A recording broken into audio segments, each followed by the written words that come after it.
සේරම තරමක් දුරට පල්ලෙහාට ගහගෙන ඇවිල්ලා තියෙනවා. ඒ වගේම මැද්දේ කණුවේ හාරපු වල මේ වෙනකොට වැහිලා තියෙනවා. ජල මට්ටම වැඩි වෙලා තියෙනවා. මේ වෙනකොට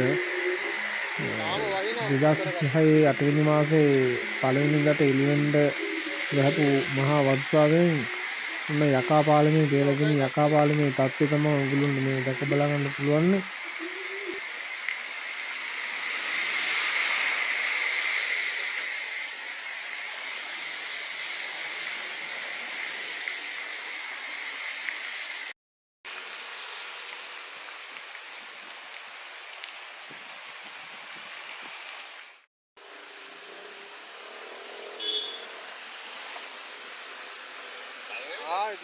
නෑ මෙතන හදපු මෙව්වනේ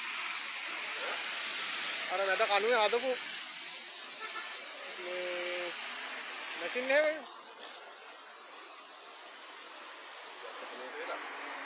ජර වැස්සෙන් මෙවලා ගිහිල්ලා ඔක්කොම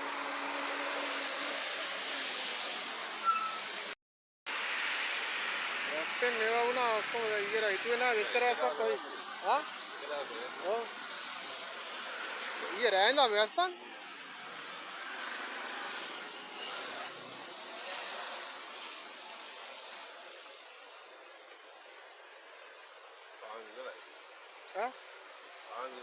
ඉවරයි අතන තමයි ඩෝසරේ සම්පූර්ණ ඇවිල්ලා තියාව ගන්ටම් දෙන්නේ නැහැ දැන් වැස්ස පායනකම්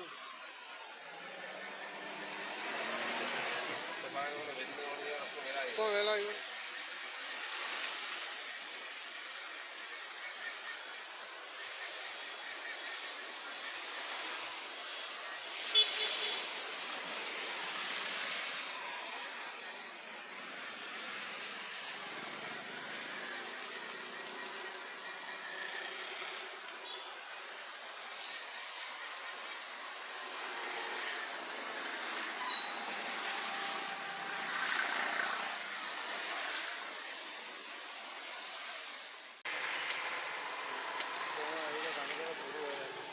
අතගාවනේ මාසටත් ඉන්නේ වැඩක් ආහාර ඉතිය පාලම ගිහිල්ලා ඇති. ඔතන පොඩි පාලමක් හදලා තිබුණා ඒක ගිහිල්ලා. මේකත් යන්න දෙන්න. ඔතන යනවා ගාව.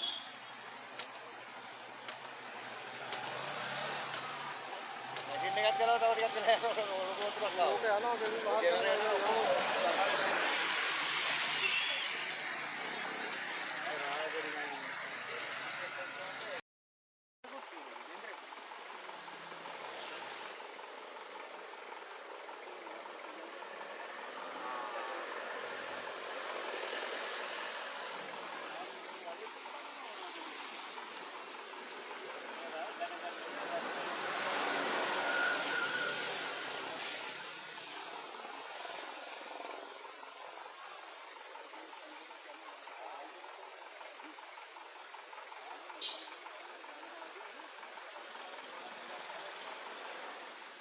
මේ පාලම කැඩිලාද මේ දික්ටා කාලේ දික්ටාවේ ඔව් ඒ කාලේ ඔය මැද්ද කණුව තියෙනවනේ ඔව් මැද කණුව ඇලවුණා යටින් හැරිලා තියෙනවා ඔව් ඒක තමයි හදා හිටියේ මාස ගන්න දැන් මේ වැස්සට ආය ඔක්කොම මේවා වුණා දැන් මුල ඉඳලා ආයෙති කෝච්චි යන්න බෑනේ වහලන්න බෑනේ බෑ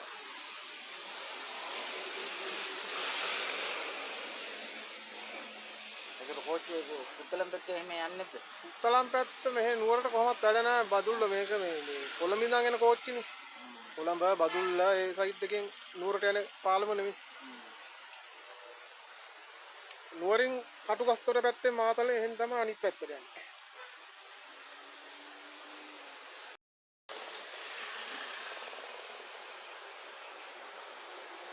යුද්ධ කාලේ මේ ප්‍රශ්නයක් වුණා.